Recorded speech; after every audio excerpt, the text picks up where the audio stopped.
Hello. So in this video, we're going to talk about Lawrence Ferlinghetti's poetry collection, A Coney Island of the Mind. Now, Ferlinghetti was one of,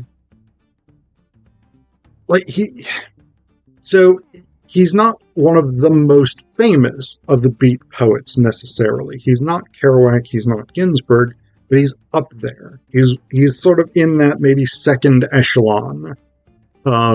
He's well known, but he's not as influential necessarily as the top people in the movement.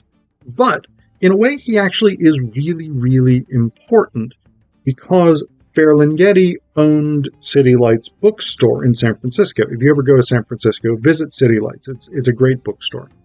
And one of the reasons that that's important is because City Lights sold a lot of the works of the beat poets and really sort of distributed them, including Ginsberg's Howl.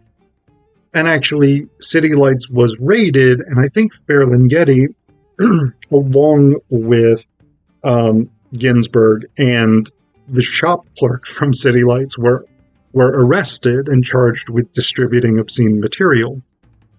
Interestingly enough, I think, this is the story that I've been told, the clerk was actually released because he was Japanese, and so they determined that he can't read what he was selling, so he didn't know any better.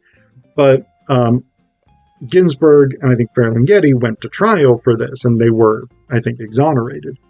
But City Lights became a major distributor of beat literature, and that really helped sort of spark widespread literary interest in it.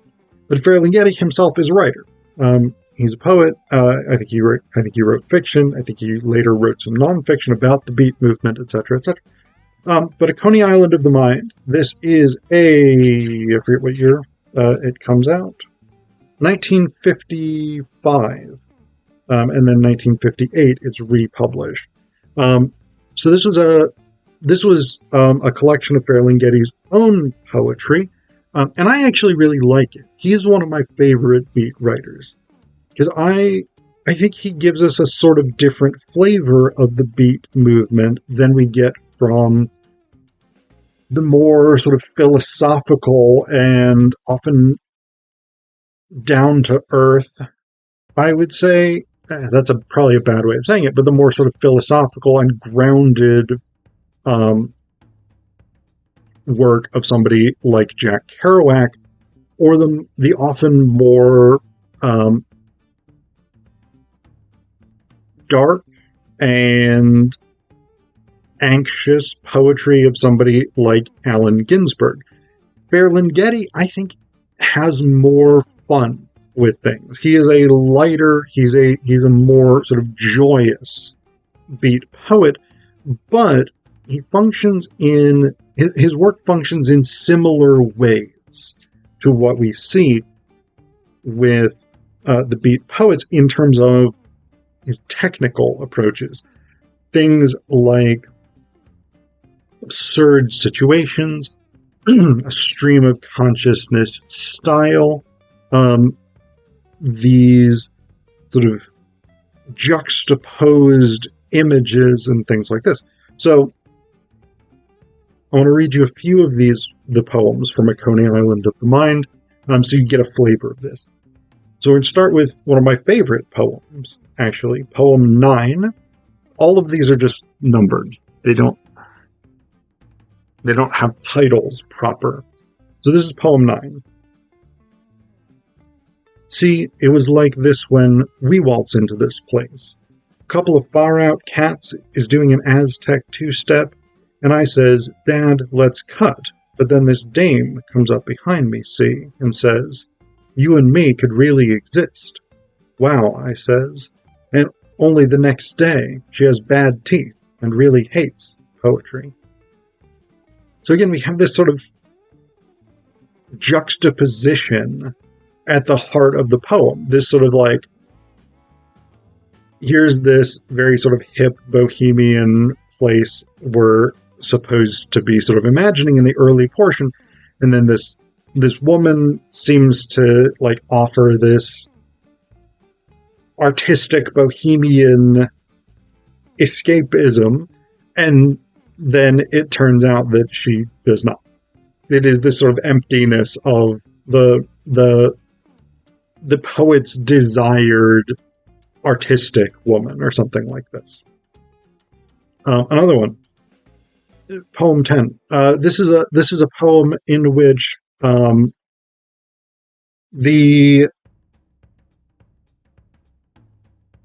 the politics of aesthetics is foregrounded, and this is something we see a lot in this collection. This sort of concern with, and throughout the beats in general, in fact, this concern with how you produce poetry, what it means to write beautifully, to create art, to create beauty. This is poem 10. I have not lain with beauty all my life, telling over to myself its most rife charms. I have not lain with beauty all my life, and lied with it as well, telling over to myself how beauty never dies, but lies apart among the aborigines of art, and far above the battlefields of love. It is above all that, oh yes, it sits upon the choicest of church seats, up there where art directors meet to choose the things for immortality, and they have lain with beauty all their lives, and they have fed on honeydew and drunk the wines of paradise, so that they know exactly how a thing of beauty is a joy forever and forever, and how it never, never quite can fade into a money-losing nothingness. So again, we've got this juxtaposition and this transition from the opening portion in which beauty is presented as something transcendent, almost divine, something immortal. But by the end, we shift to where art directors meet. We shift to this different perspective on art, where art is a commodity, and how it never, never quite can fade into a money-losing nothingness.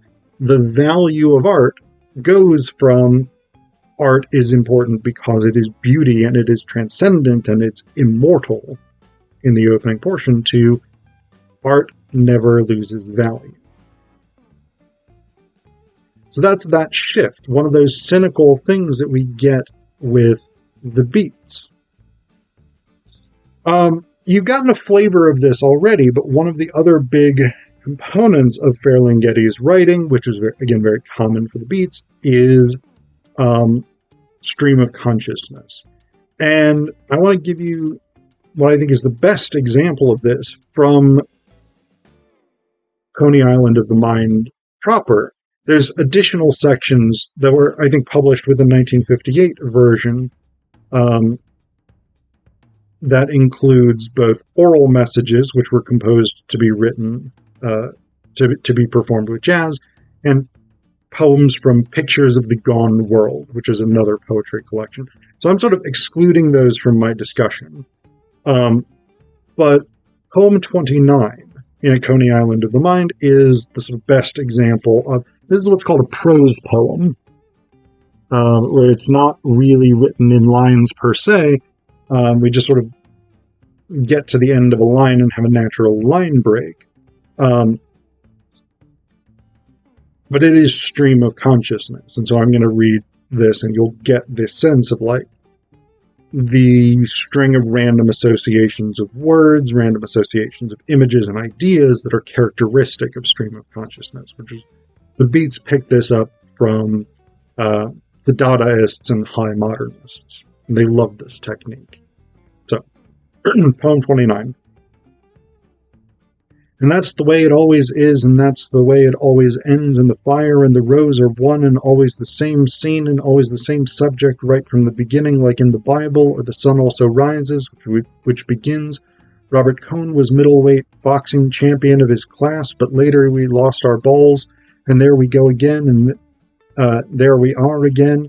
There's the same old theme and scene again with all the citizens and all the characters all working up to it right from the first, and it looks like all they ever think of is doing it, and it doesn't matter much with who, half the time, but the other half it matters more than anything. Oh, the sweet love fevers, yes, and there's always complications, Like maybe she has no eyes for him, or him no eyes for her, or her no eyes for her, or him no eyes for him, or something or other stands in the way, like his mother or her father, or something like, or someone like that.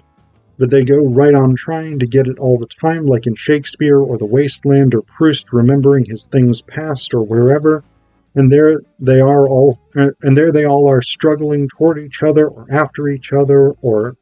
um, or after each other like those marble maidens on that Grecian urn or on any market street or merry-go-round around and around they go, all hunting love and half the hungry time, not even knowing just what is really eating them, like Robin, or walking in her neighborhood, or walking in her nightwood streets, although it isn't quite as simple as all that, as if all she really needed was a good 5-cent cigar. Oh no, those who have not hunted will not recognize the hunting poise. And then the hawks that hover where the heart is hid, and the hungry horses crying, and the stone angels in heaven and hell, and Yerma with her blind breasts under her dress, and then Christopher Columbus sailing off in search of Rudolph Valentino, and Juliet and Romeo, and John Barrymore and Anna Olivia, and Abby's Irish Rose, and so Good Night, Sweet Prince all over again, with everyone and everybody laughing and crying along wherever